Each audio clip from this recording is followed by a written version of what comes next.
Welcome to incredible explain. ये कहानी है एक साधारण से लड़के की जिसका नाम है चोई दे ह्यून और जिसकी जिंदगी में ना रोमांस था न धमाल। वो सिर्फ अपने छोटे से दुकान को चलाने में बिजी था। लेकिन एक दिन उसकी दुनिया ही बदल गई। सीन 1। स्ट्रीट पर 3 शरारती लड़कियां खड़ी होती हैं। एक सिगरेट मांगती है और वो कोई आम लड़की नहीं, जंग सेट ब्यूल है। मजा क्या, बेधड़क और गजब की स्टाइलिश। सेट ब्यूल दे ह्यून को देखकर कहती है, ओ पटिल्डा, जरा सिगरेट लाके दो ना, खुद नहीं ले सकते हम। दे ह्यून पहले तो चौंकता है, फिर गुस्से में आकर डांट देता है, तुम नाबालिग हो, तुम्हें शर्म नहीं आती, बाहर निकलो मेरी दुकान से। बस वहीं से कहानी की बुनियाद पड़ती है। सेट ब्यूल मुस्कुराकर कहती है, आपसे फिर मिलेंगे ओप्पा। सीन 2-3 साल बाद। चोई दे ह्यून अब अपना स्टोर चला रहा है, लेकिन रात की शिफ्ट में कोई काम करने वाला नहीं है। तभी एंट्री होती है उसी शरारती लड़की की, लेकिन अब वो बड़ी हो चुकी है और खुद चलकर आती है इंटरव्यू देने। ओप्पा, याद है मुझे? दे ह्यून याद नहीं करता। सेट ब्यूल कहती है, मैं आपकी पुरानी जानकार हूँ, चलिए मुझे नौकरी पर रख लो। थोड़े हिचकिचाने के बाद दे ह्यून उसे नौकरी दे देता है और यहीं से शुरू होता है असली धमाका। सीन 3। रात की शिफ्ट का पहला दिन।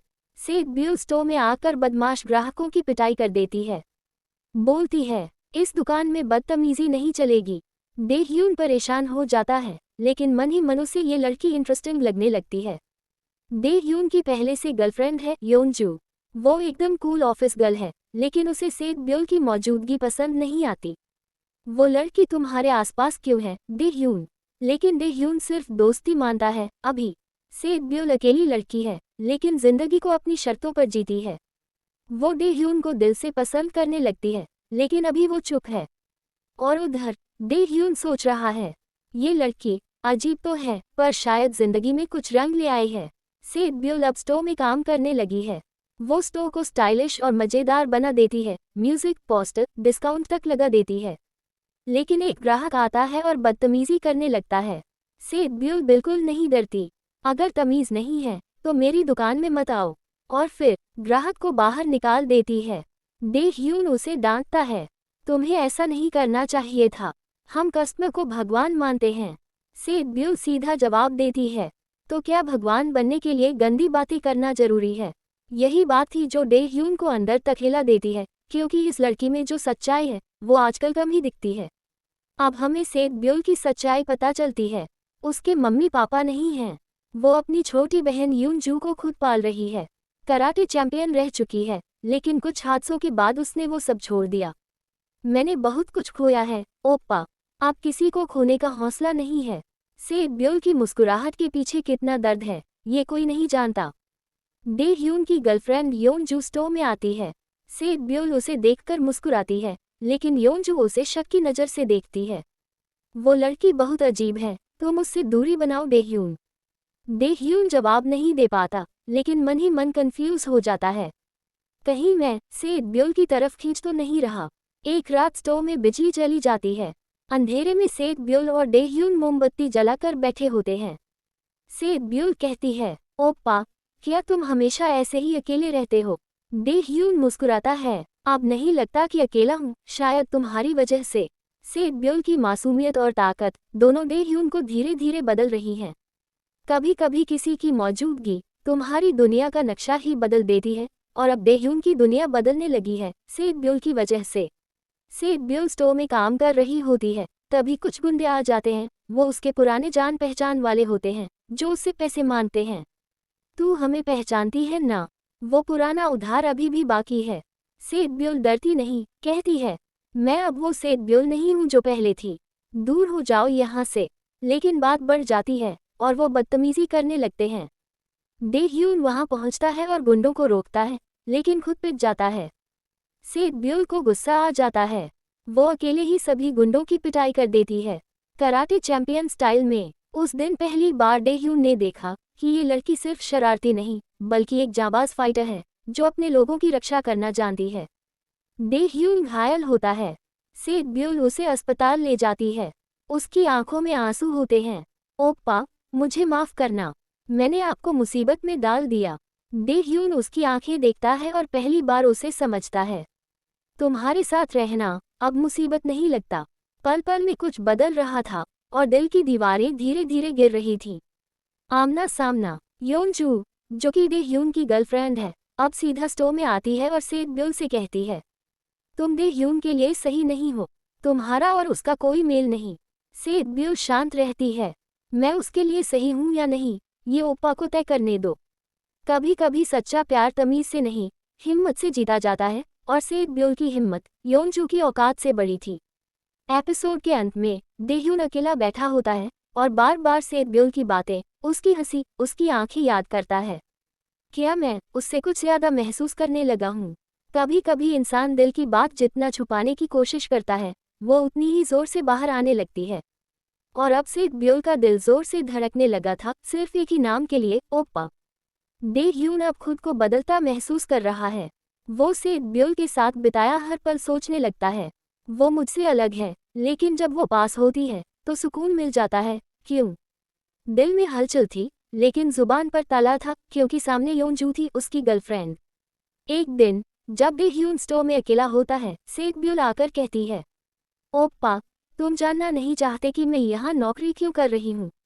दे ह्यून हैरान होता है।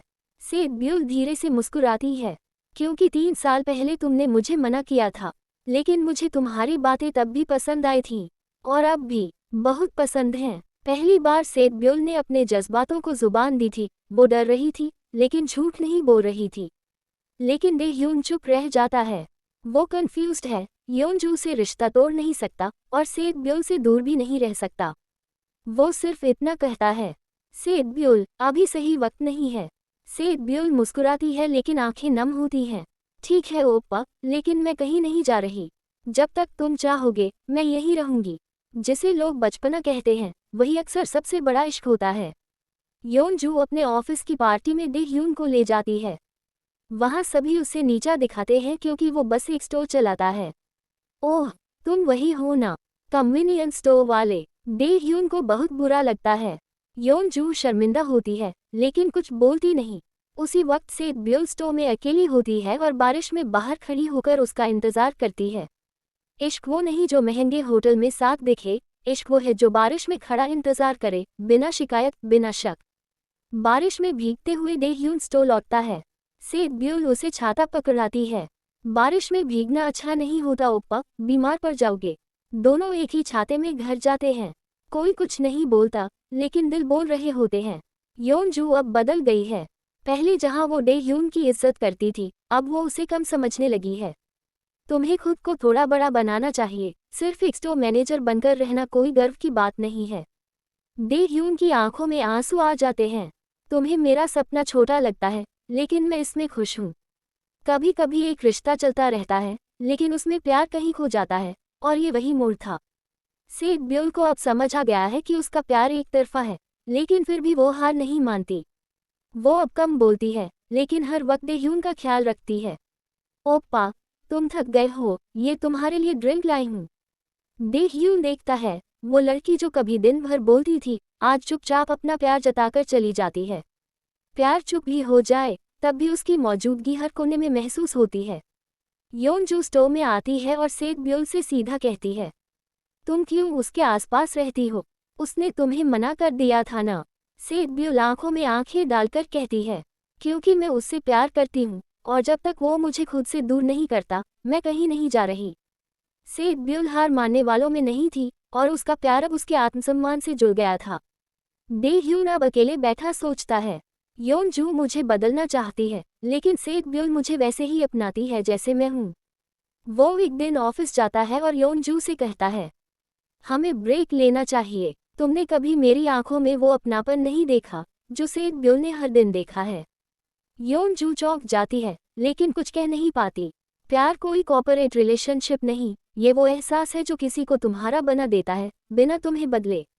रात में दे ह्यून सेड ब्यूल को ढूंढता है। वो छत पर अकेली बैठी होती है, तारों को देखती हुई।